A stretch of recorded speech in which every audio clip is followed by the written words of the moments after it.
জায়গাটা কেমন? অনেক সুন্দর না? দুর্দান্ত একটা জায়গা। আজকে আমি এসেছি বেলমন্ট পার্ক ভিলেজে। নিউ ইয়র্ক সিটি বা তার আশেপাশে যারা থাকেন নিশ্চয়ই এই বেলমন্ট পার্ক ভিলেজে ঘুরে গেছেন বা অনেকে হয়তো এটাকে চিনেন। এটির উদ্বোধন হয়েছে গত বছরের অক্টোবরের দিকে। অর্থাৎ এটি নতুন একটা open air luxury outlet shopping centre. এখানকার জিনিসপত্রের কোয়ালিটি যেমন ভালো, দামও কিন্তু সেরকম ভালো। 3,40,000 স্কোয়ার ফিটের এই শপিং সেন্টারে আউটলেট আছে 1,450টি। ফ্রিতে টেবিল টেনিস খেলতে পারেন, লাগবে ব্যাট সেটাও আছে। ক্ষুধা লাগলে চট করে খেয়ে নিন কিছু খাবার। বাইরেও কিন্তু চমৎকার বসার জায়গা আছে। আপনারা দেখতে পাচ্ছেন বেশ কয়েকটি খাবারের দোকানও আছে, তবে দাম একটু যাচাই বাছাই করে নেবেন। ভাবছেন জঙ্গল কোথা থেকে আসলো? মোটেও না, এটা কিন্তু বাথরুমে ঢোকার রাস্তা। বিশ্বাস হচ্ছে না তাই তো?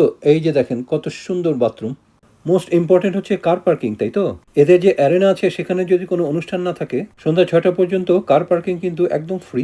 আমি তাই আমার গাড়িটা ফ্রিতে পার্ক করতে পারলাম আজকে। আপনারা কেনাকাটা করতে না চাইলেও এমনিতে ফ্রিতে ঘুরে আসতে পারেন এই সুন্দর জায়গাটি।